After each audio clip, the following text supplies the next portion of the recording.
This girl named Amelia was handed a $10 million necklace by her family's butler. He told her to hide it and keep it safe, saying one day it would unlock her future. Before she could even understand what he meant, a man dragged her off to an orphanage and left her there. At the orphanage, Amelia kept to herself. She hid the necklace under her bedsheet, guarding it like her life depended on it. But one day, another girl named Elena found it and stole it from her. Amelia tried to fight back, but before she could take it back, one of the workers came rushing in, asking for the girl with the necklace. Elena had it on, so the worker grabbed her and took her straight to an old man in an expensive suit. The man's eyes lit up when he saw the necklace. "I've found the true heir," he declared. Amelia remembered the butler's words, that someone would come looking for her. But before she could say a word, the staff locked her up inside the orphanage. Life turned into misery. Amelia was treated like a maid, forced to scrub and serve every day. Then one day, a man named Raphael adopted her and took her home. Amelia thought her luck had finally turned. But her new mother and sister were worse than anyone at the orphanage. They starved her, worked her like dirt, and left her alone for months. Slowly, Amelia grew used to the torture. She buried her memories of the necklace and her past. On her 18th birthday, Raphael knocked on her door and told her to come down for breakfast. Amelia walked into the dining room and froze. The table was covered with a lavish spread, and a sign read, "Happy Birthday, Amelia." Her new mother and sister were sitting there, smiling. Her sister leaned over, whispered something into her mother's ear. "I am going to give this a gift she will never forget." That night, Raphael had organized a lavish 18th birthday party for Amelia at a popular club.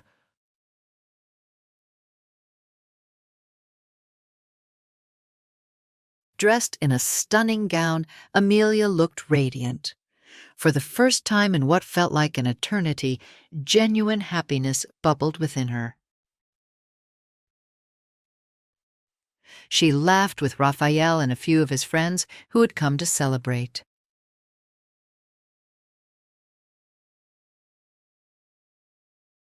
Suddenly, Sophie approached her with a sweet smile on her face. "Happy birthday, sister," she said, her tone dripping with false sincerity. She held out a glass. "I'm really sorry for everything I did. Why don't we be friends and put all this behind us? Let's drink to our newfound friendship." Amelia was skeptical. Could Sophie truly be sincere? But the festive atmosphere and the rare feeling of joy made her hesitant to doubt her stepsister's intentions. She thought maybe, just maybe, Sophie was finally trying to make amends.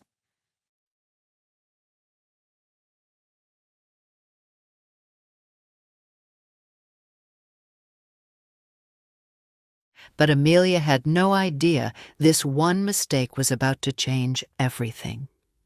She took the drink Sophie offered and took a sip. Almost immediately, the lights around her seemed to grow brighter, the music louder, the energy of the club intensified tenfold.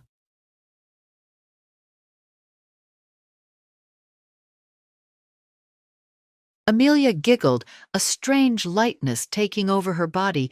She was high. Sophie had laced her drink with ecstasy, a potent drug. Sophie's gift was not reconciliation, but a cruel act of sabotage, hoping to see Amelia lose control and create a scandal. The drug had melted Amelia's inhibitions away, and she was dancing and partying with no care in the world. The next thing she knew, she was in the arms of a breathtakingly handsome, Spanish-looking man, his lips locked with hers. Amelia didn't hesitate to reciprocate, lost in the intoxicating haze of the drug and the moment. She woke up the next morning, naked in a beautiful and luxurious hotel room.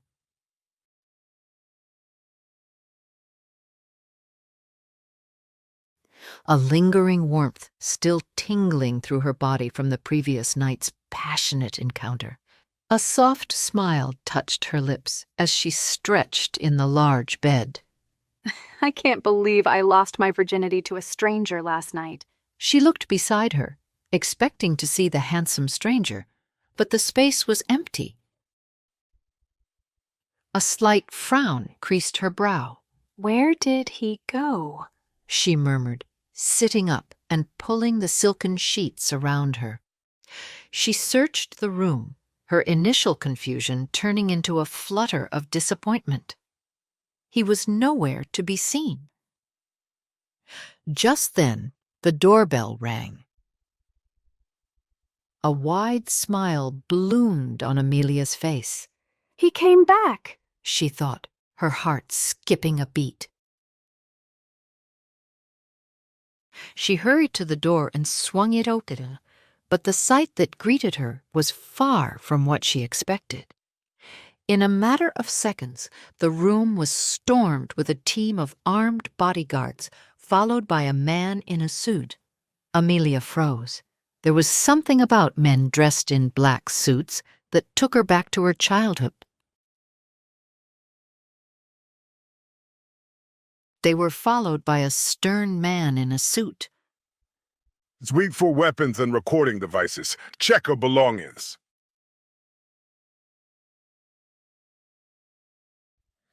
He pinched his brow. I don't know what he was thinking about betting a stray local without screening her first. If the suited man had known who Amelia truly was, would he have had the courage to speak such filth aloud? Don't touch me! What do you want? Amelia screamed at the suited man. It's Mr. Cortez, attorney at law. My client is the gentleman you spent the night with. He shoved a paper at her. Sign this NDA and leave. Her head spun. Where is he? She couldn't remember his name. Wait, did he even tell me? Who the hell did I sleep with? And why does he have a SWAT team? Is he the son of some kind of mafia boss? Amelia thought. Mr. Cortez rudely snapped at her. Miss, where is your cell phone? Did you take any photos or video recordings of him? We took a selfie. A guard yanked her phone from her purse. Cortez ordered, Delete it. Wipe all traces. That's my property. Amelia seethed. She would have slapped them if she weren't stuck naked under the sheets. Where is your client? I want to speak with him. Now. The lawyer pushed his glasses up his nose. He's gone. His jet left this morning. You won't see him again. Amelia's face fell as she fought the sting of tears threatening to stream from her eyes. How did she go to sleep in heaven and wake up in a living hell? Defeated, her voice cracked. Well, can I at least know his name? Mr. Cortez looked at her with no emotion. If you don't know him, it's because he chose to remain anonymous. That's the protocol he's instructed to follow for all intimate encounters. It's nothing personal. His words were a punch to Amelia's gut. Now please sign this NDA stating you won't attempt to defame or blackmail my client. Cortez handed her a contract and a pen. A single tear fell onto the document as Amelia signed it. How was she supposed to defame a man whose name she didn't even know? And now that they deleted the only photo she had of him, it was as if the night they shared never happened. She felt embarrassed, stupid, and ashamed. Tell your client he disgusts me, and I'll never forgive him for treating me like this. If he ever comes near me again, I'll destroy him. 2 months had passed since the mysterious, handsome ghost slept with Amelia and disappeared. The pain he left behind had faded into the background. Life, for once, felt perfect. She was about to graduate, had secured admission to her dream college, and her childhood crush, Charles, had asked her to prom. They kissed for the first time and began dating, but Amelia had no idea her perfect life was about to shatter again. In the Rivera family's Miami estate, Amelia stood ironing her graduation gown when Charles came bounding up the stairs, beaming. He had just been accepted to Columbia, the same college as Amelia, and couldn't wait to tell her. Her reaction was everything he hoped for, a squeal of joy, arms around his neck and a kiss. But the moment turned when Amelia's body swayed and her knees buckled. Charles caught her. Whoa, you okay? At the clinic, the truth landed hard.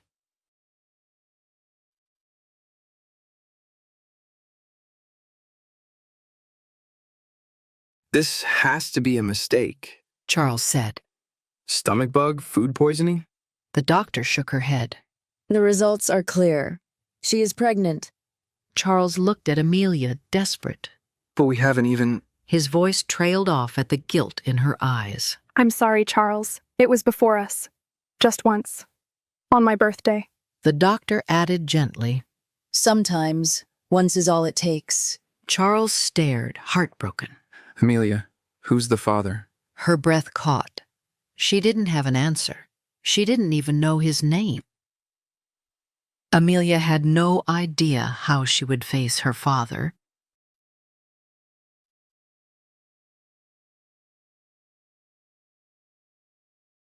Disgraceful.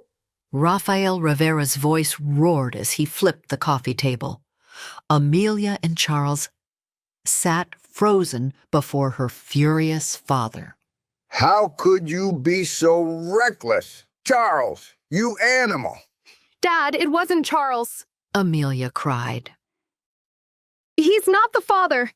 Raphael's eyes narrowed. I don't know. She whispered. Sophie chimed in, smug.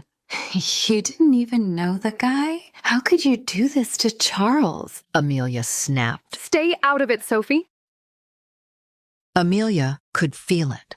Sophie had a hand in her ruin, but she had no proof, just the bitter taste of betrayal. I know I messed up, Amelia said, holding her ground. but I'm owning it. See, Raphael thundered, pulling out his phone.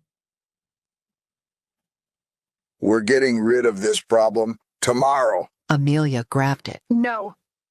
What do you mean, no? Her voice trembled but stayed firm. I think I want to keep the baby. I'm an adult. It's my choice.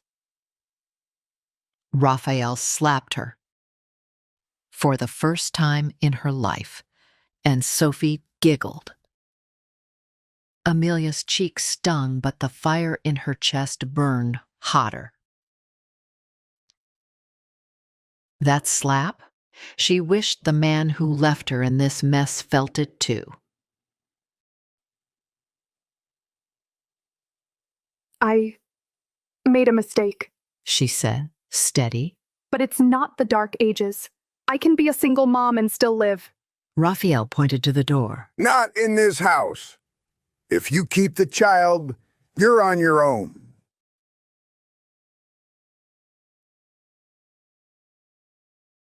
Amelia walked out. And Charles followed, pleading with her to stay. Through tearful eyes, she told him he deserved better. Columbia, a clean future, not the weight of her mistakes. Though it broke her, she let him go, choosing to walk away before her resolve crumbled. Their paths had to split. What Amelia didn't know was that this one mistake would haunt her forever. Amelia had no idea who her child's father was, but she had one lead, Mr. Cortez. One email later, she was in his office, determined to deliver a message. Whoever his client was, he had wrecked her life. Miss Rivera, lovely to see you. She cut him off. I only reached out because your client deserves to know he has a child on the way, not that he knows anything about responsibility. And just so we're clear, I'm keeping this baby. I didn't come here to be bullied. Mr. Cortez folded his hands with a smirk. My client supports your decision. Amelia blinked. Wait, really? He still has no intention of being involved and will remain anonymous. Of course. She rolled her eyes. Still awful. Mr. Cortez slid a document toward her. You signed an NDA. There's a clause releasing my client from all parental responsibilities in case of pregnancy. He chuckled. Do you not read what you sign? Free legal advice. Amelia clenched her fists. Why did I even bother? Have a good day, Mr. Cortez. Miss Rivera. His tone stopped her. You'll want to hear this. She paused. My client is offering to cover all medical expenses and provide a stipend until the child turns 18. Amelia stared at him, suspicious. Is this real? What's the catch? Mr. Cortez slid another contract across the table. Sign this and the support is guaranteed. She narrowed her eyes. What am I agreeing to? If, at any point in the next 18 years, my client chooses to be involved, you'll grant him shared custody. You and the child must move into his home. This is unbelievable. Amelia shot to her feet, her chair crashing back. So if he randomly decides to play dad, I'm supposed to uproot everything and move in, just like that. You're getting ahead of yourself. That would only happen if he steps into the role. Amelia sat back, thinking. Her father had cut her off. Raising a baby alone wouldn't be easy. And so far, the guy hadn't done one decent thing for her. Odds were he never would. If only Amelia knew her real identity. Keep this safe. It'll unlock your future. She wouldn't have had to settle for the pennies being thrown her way. She would have met Mr. Cortez with more ferocity. But having nowhere to turn, she had to accept the conditions for her child's well-being. But she had no idea this was only taking her closer and closer to her real identity. A mischievous smile crept across her face. Fine. If he ever crawls back, at least I'll know who the kid is. And if he makes us move in, I'll make his life hell. Where do I sign? Amelia half expected her child's father to show up the day she gave birth to her healthy baby boy, Max Rivera. But 6 years passed, and he never did. But fate had a twisted sense of humor, because just when she thought she was free of him, life had other plans. Amelia had built a simple, fulfilling life with Max, now 5. After being cut off by her father, she stayed in Miami, juggling college, motherhood, and an internship until she earned her degree.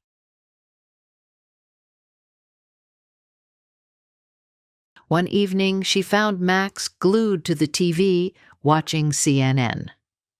Max, let's switch to something more age-appropriate, she said, tossing a pillow at him. The news is appropriate for your age, he replied without looking up. She grabbed the remote.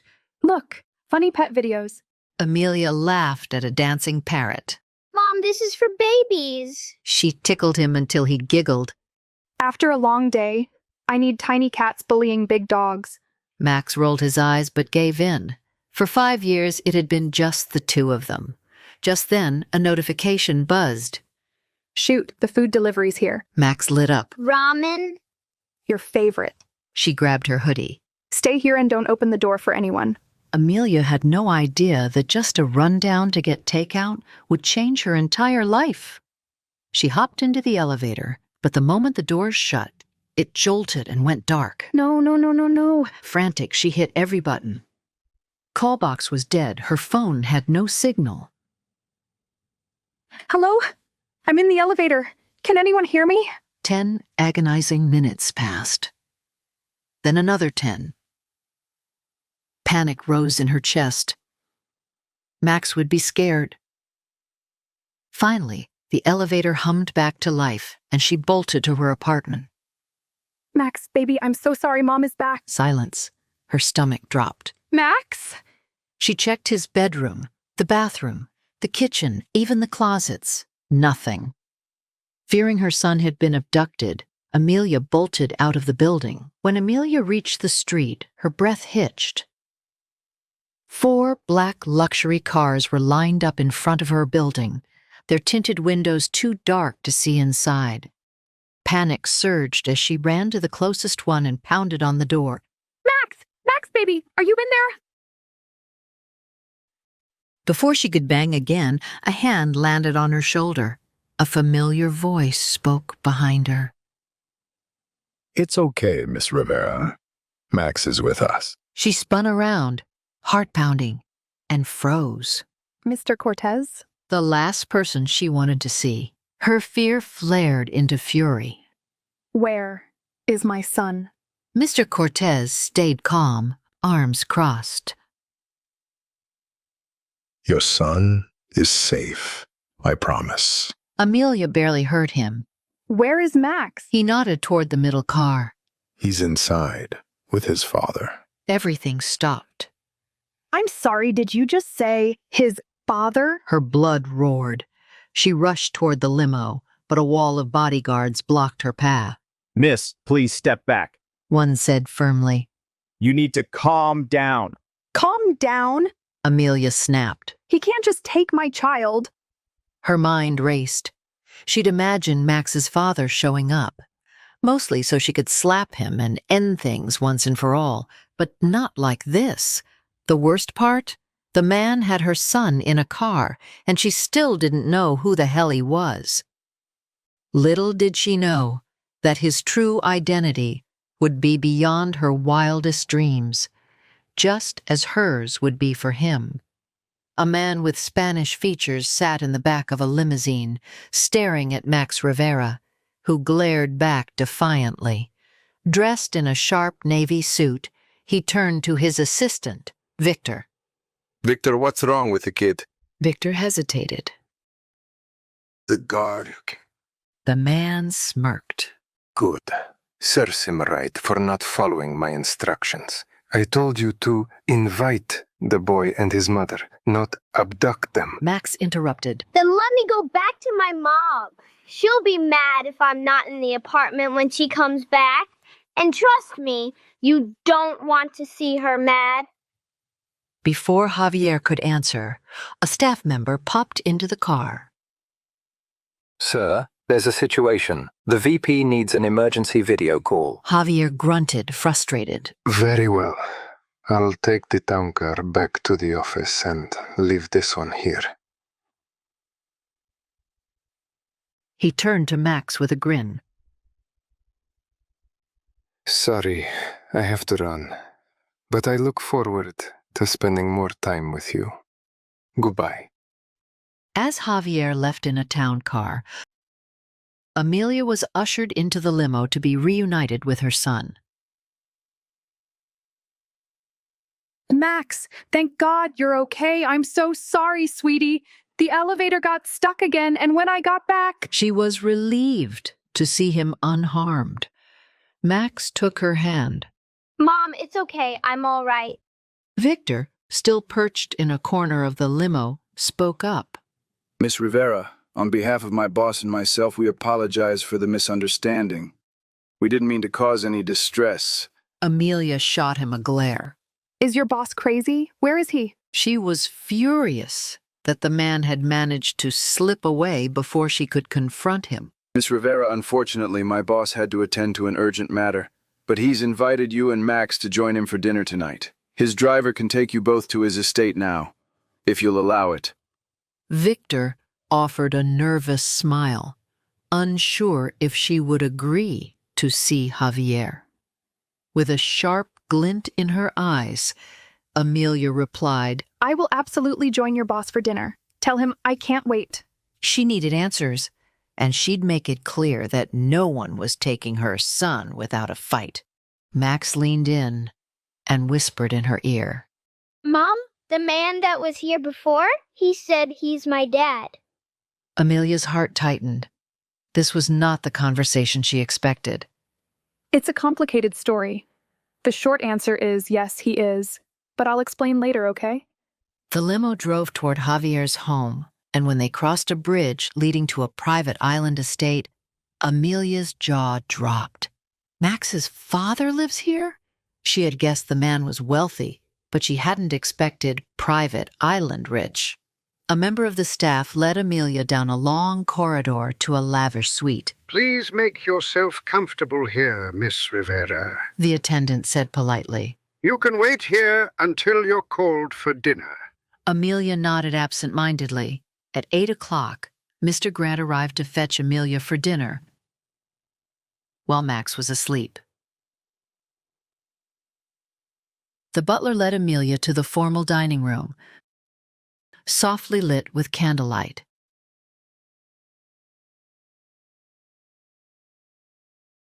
Just as she took a glass of wine to calm her nerves, footsteps echoed outside the dining room, making her heart race. The door swung open, and there, standing in the doorway, was a tall, striking figure with a commanding presence. Amelia's breath hitched when he stepped into view. It is you. Amelia stood frozen, her heart racing as she took in Javier's face, sculpted, suave, and now even more alluring. It irked her that someone so vile could look this good. While she fought a flood of emotions that swelled inside, Javier's piercing dark eyes took in all of her and were struck by the sight. Her soft olive skin and chestnut hair were radiant in the glow of the candlelight. She was just as pretty as the night they met. Oh. Javier took a step closer.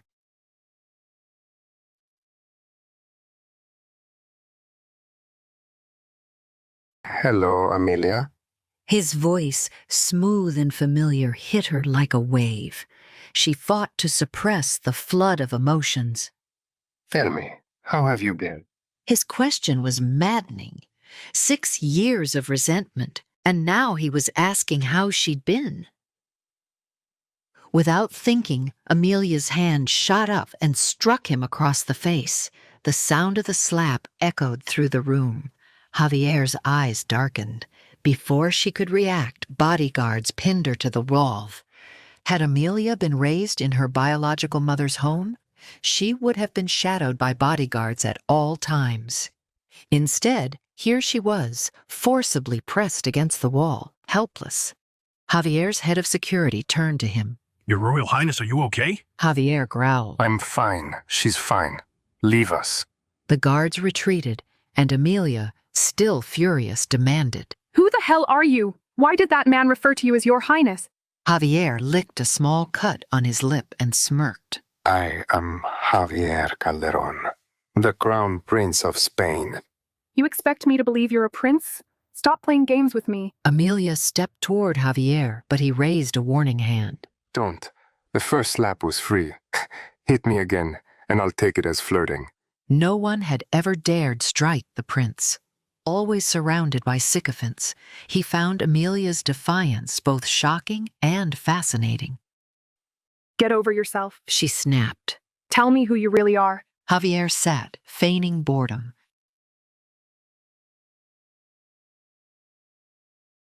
You have a phone.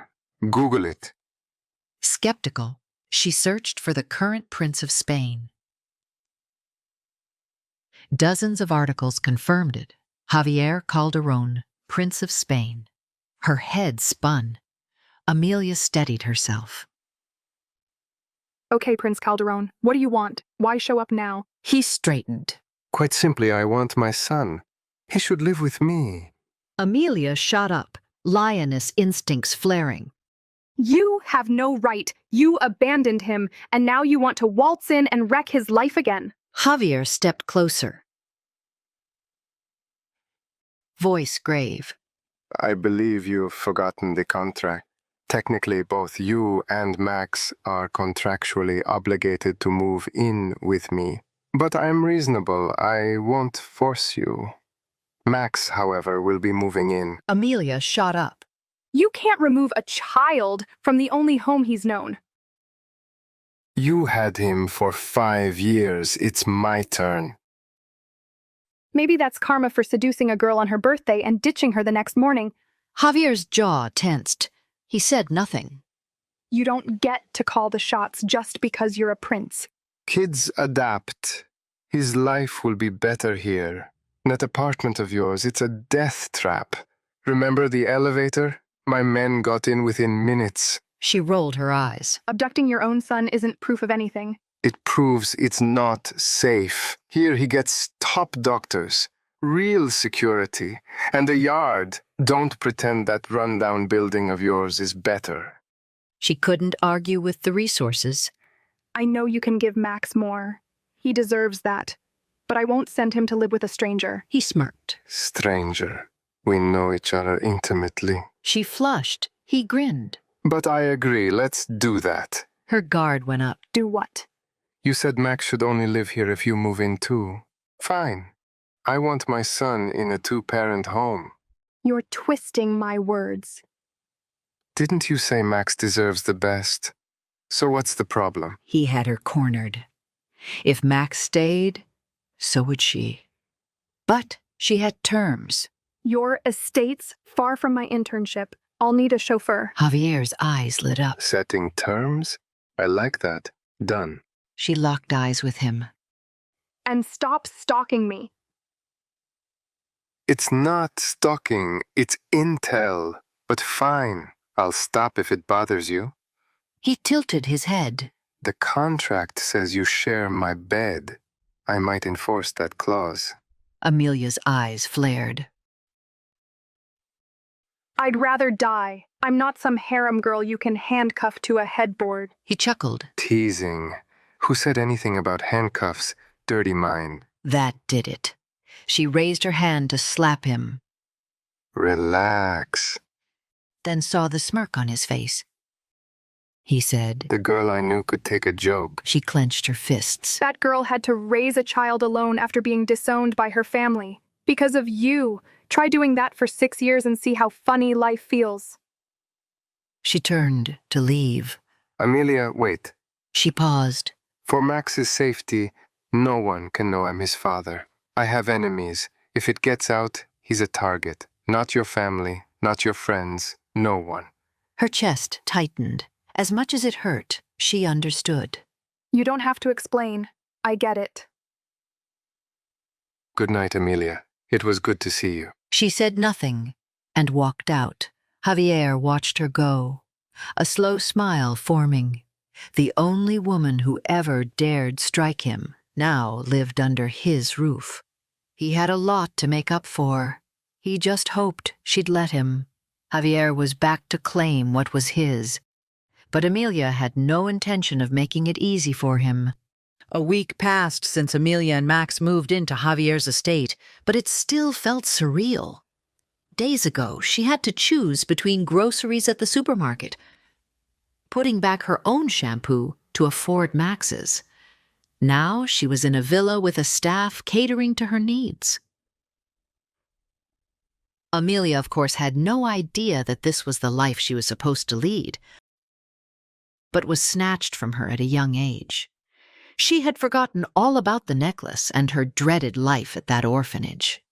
After struggling for the bare minimum for so long, all of this was new for her. On top of this, she dreaded running into Javier. To her relief, he had been away all week on business. She entered her bedroom and sat at her desk in the annex office, trying to catch up on work. Balancing the move and her internship as a translator with Miami's Council of Foreign Affairs had been tough. Tensions in her office were escalating as the High Commissioner of Foreign Affairs was meeting Mexico's nomis to the Prime Minister. And even as an intern, Amelia couldn't afford mistakes. The sleek cars arrived. As the Prime Minister stepped out with his entourage, a familiar face caught Amelia's eye. Her breath hitched. Charles Dawson, the man she had once loved and left behind. He looked even more distinguished than she remembered. When their eyes met, his expression darkened before she quickly looked away. Amelia's heart pounded. She wasn't sure if fate was being cruel or giving her a second chance. Either way, she wasn't ready for it. Amelia was dreading the inevitable. Her and Charles crossing paths again. A gala dinner to honor Mexico's Prime Minister was just around the corner, and both of them would be there. As if that wasn't enough, Javier, the man she was contractually bound to and desperately trying to avoid, was the guest of honor. Dodging one was hard enough. Dodging both of them felt impossible. Her only plan was to stay invisible. But the second she stepped into the glittering dinner hall, all plans unraveled. Across the crowd, her eyes met Charles's, and the world blurred. Charles stepped closer. They stood frozen in awkward silence for a few seconds, until finally Charles broke it. He managed to say through his love-struck daze, "Hey, yourself." Amelia smiled. We used to be more eloquent than this. Charles laughed nervously. "Yeah, if you got us in the same room, you couldn't get us to shut up until we started dating. Then our mouths were occupied with other things." She stopped herself. Sorry, I made it awkward. He shook his head. It's okay. He smiled, gazing into her eyes. You look very beautiful in that dress. Charles and Amelia were basking in the innocence of nostalgia. But from across the room, someone was seething. It was Sophie. She was dating Charles, but jealousy twisted in her gut like a knife. One look at Amelia in that dress, and something in Sophie snapped. Without thinking, she grabbed the nearest cup of coffee and stormed over. Not a word, just fury. She dumped the hot liquid straight onto Amelia's chest. Amelia gasped, her body jerking from the shock as the scalding liquid seeped through her dress. The crowd froze, horrified. Still, Amelia didn't scream. She stood still, lips pressed tightly together, her composure unwavering even as pain surged through her, and her gown clung, ruined and revealing. Sophie stood there, chest heaving, daring her to react. You always did like stealing the spotlight, Sophie hissed, eyes blazing. Guess now you've really got it. Amelia looked down at the soaked fabric.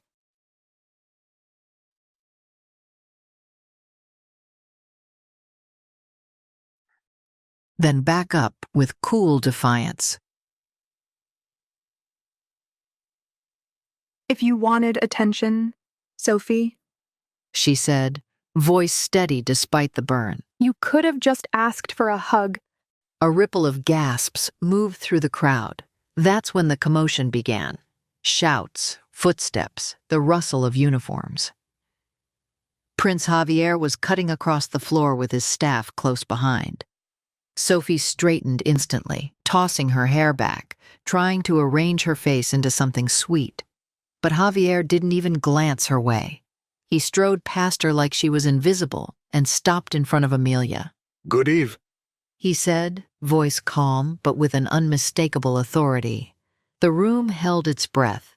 He gently tilted Amelia's chin up, inspecting her face with quiet intensity. Then his gaze dropped to the red mark spreading across her chest. He ordered his aide, Victor. As Victor rushed off, Javier's sharp gaze shifted to Sophie, who shrank beneath its chill. Without a word, he turned and walked away, fuming. Sophie leaned in toward Amelia, her voice dripping with spite. He wasn't interested in you, Amelia. That was pity. Men like him don't look at girls like you. Amelia didn't flinch. "You sure it's not you who wants him to look?" Before Sophie could snap back, the medic arrived. Miss Rivera, Prince Caldron has requested that you receive immediate treatment.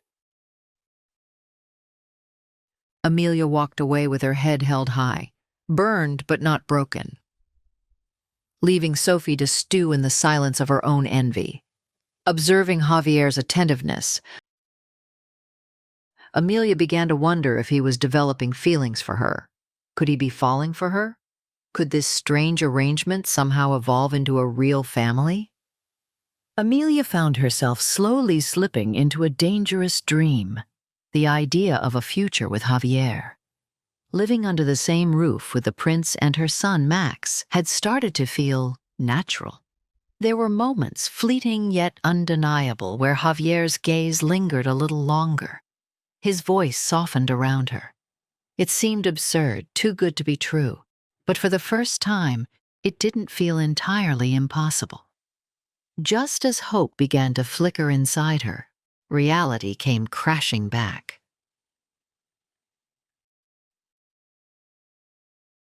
A royal staff member knocked on her door with a curt message. She was to remain confined to her quarters for the day. A special guest was arriving. and her presence wasn't required or wanted. The guest turned out to be Paloma Sanz, the poised and elegant daughter of Spain's president of the General Council. Paloma wasn't just royalty adjacent. She was tipped to be the future princess. And she wasn't coming to tour the palace. She was coming to meet Prince Javier. Amelia's heart sank. She peeked from her window and watched Paloma glide through the palace gardens with effortless grace, a vision of everything Amelia was not, noble, polished, and a perfect political match.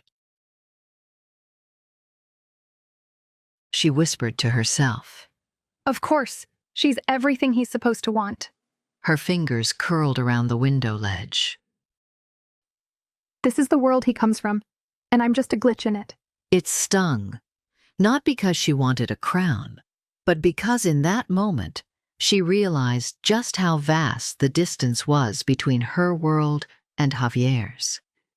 Had Amelia known her true identity, she would have realized that she and Prince came from similar worlds. But for now, dreaming of a life with him wasn't just impractical. It was foolish.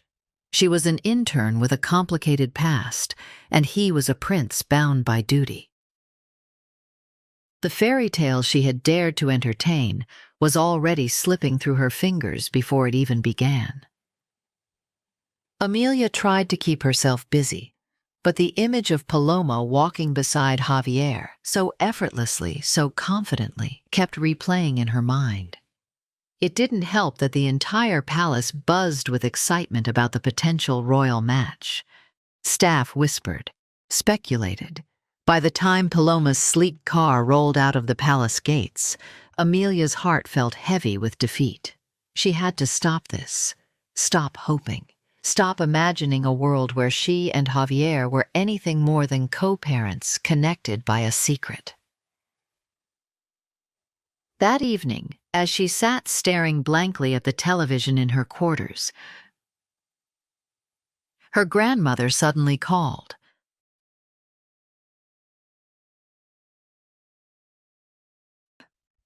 Her voice like a gust of fresh air. "You're going out," she declared. What? Amelia blinked, confused. "I set up a date for you, a blind date." Amelia's first instinct was to refuse, but her grandmother's insistence softened her. Apparently the man was a school teacher, decent, though not particularly handsome, and working a modest job in a local public school. Normally, Amelia would have hesitated, but tonight she had no energy to resist. Maybe a date with someone grounded and simple was exactly what she needed. A reminder that her heart didn't have to stay tangled in royal fantasy. She agreed. She didn't expect fireworks. She didn't even expect to like the man. But at least she could convince herself that her world hadn't stopped turning just because Javier's had continued without her. So she threw on a casual dress, pulled her hair back, and left the palace grounds. She was unaware that her quiet attempt to move on would lead her straight into the crosshairs of something far more complicated. The cafe was nestled in a quaint alleyway, on the quieter side of the city. She took a breath. This was a new beginning. Maybe not magical, but simple, safe. But as she walked towards the cafe entrance, a prickling sensation crawled up her spine, the kind that whispered, "You're being watched." She glanced over her shoulder, her gaze scanning the dimly lit street. A man in a gray jacket stood across the road, pretending to look at his phone. Another, in a cap pulled low, lingered by a bakery, not even pretending to have a reason to be there. Her instincts kicked in. This wasn't ordinary. She walked a bit faster. The bell above the cafe door jingled softly as she entered. But her attention stayed on the men outside. She took a seat by the window, watching. They didn't follow her in, just watched. Carefully, casually, chillingly. Was she being paranoid? Were they Javier's men? Or something far more sinister? Amelia hadn't informed anyone about the date except her grandmother, and she certainly didn't have the reach to organize surveillance. As she sat, trying to steady her nerves, the door opened again. She looked up, expecting the nervous schoolteacher she had been told about. But what stepped in instead made her forget the watchers outside completely. The door swung open, and Amelia's eyes instinctively scanned the entrance. The man who walked in was nothing like the meek, bespectacled schoolteacher she had envisioned. He was tall, well-groomed, with a sharp suit that hinted at a level of wealth she hadn't anticipated. His dark hair was neatly styled, and his smile, bright, confident, and easy, was the kind that could charm anyone. Amelia? He asked, his voice warm, laced with an easy charm that immediately put her at ease. She stood up, slightly taken aback, but not displeased. Yes, and you are? He smiled, extending his hand with effortless confidence. Let's just say I'm your evening upgrade, but you can call me Tomas too. Amelia had no idea that the original blind date her grandmother had planned for her was actually intercepted by Tomas. But why did he lie to Amelia? What was his intention?